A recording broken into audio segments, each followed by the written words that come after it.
Bonsoir à toutes et à tous et bienvenue à la Closing Bell. Je suis Yoav Nizar et très heureux de vous retrouver pour ce point de marché de la clôture européenne. Je vous laisse prendre connaissance de l'avertissement lié au risque de trading négocié sur marge sur le marché des devises via des produits CFD comporte un risque élevé et ne peut être recommandé à tout investisseur. FXM et des LIFX ne pourront en aucun cas être tenus responsables de pertes ou dommages occasionnés incluant sans restriction des pertes ou manques à gagner qui pourraient découler directement ou indirectement de l'utilisation de ces informations. Voilà donc pour cet avertissement. Bonsoir à tous.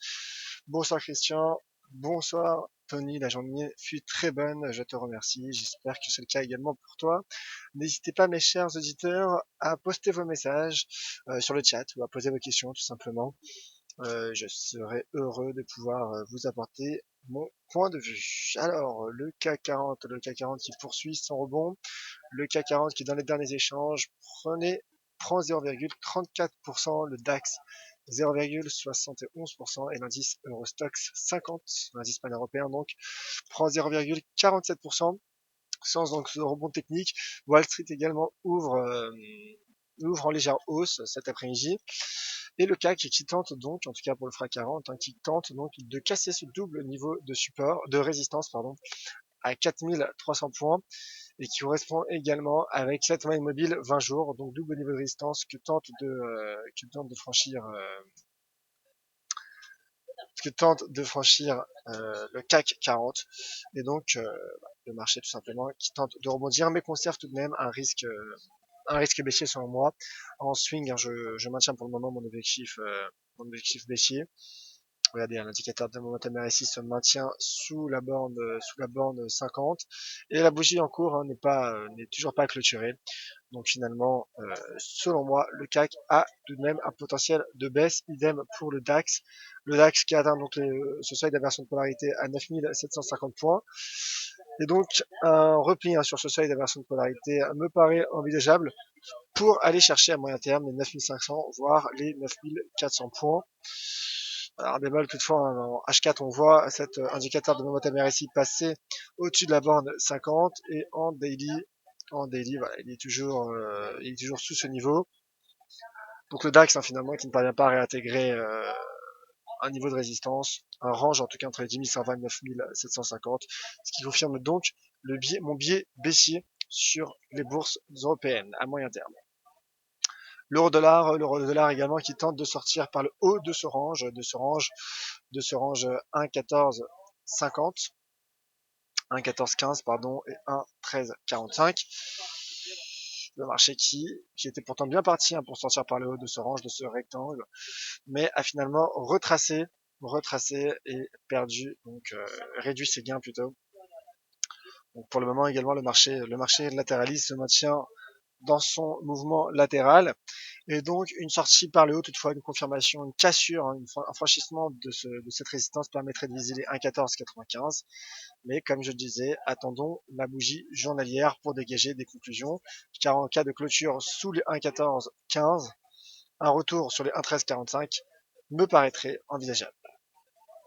Un mot sur les matières premières, ensuite je passerai au calendrier macroéconomique. N'hésitez pas, si vous avez des questions, c'est le moment.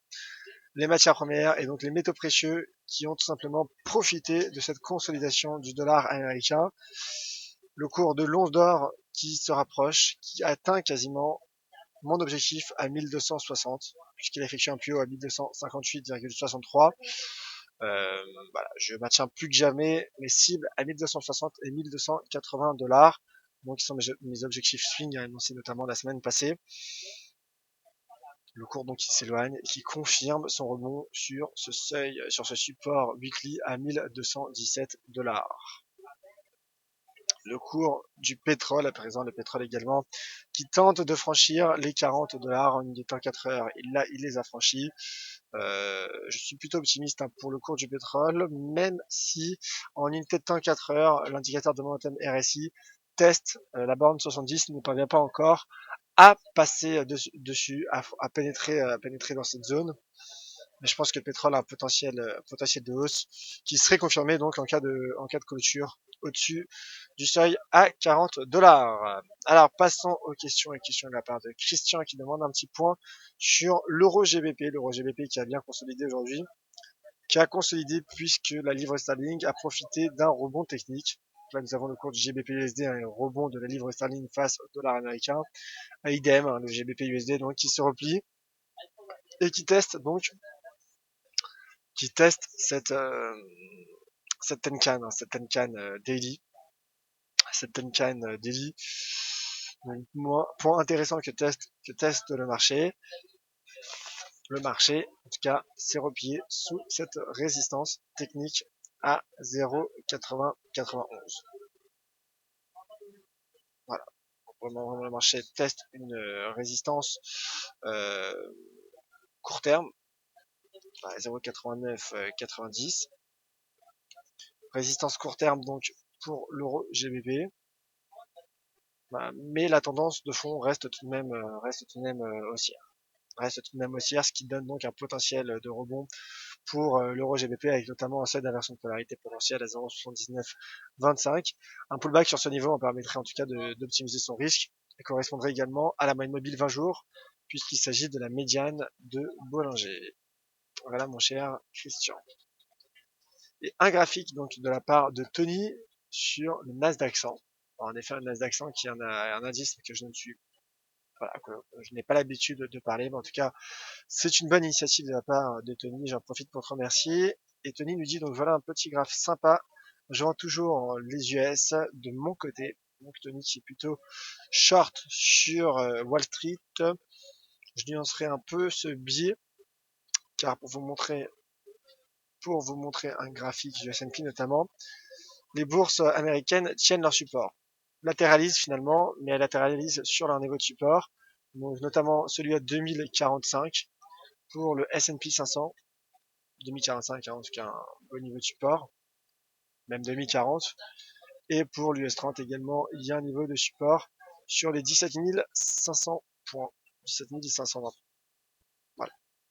Donc short, je ne suis pas sûr que ce soit le bon moment pour shorter mon cher Tony, car toujours risqué en analyse technique de shorter des points de support.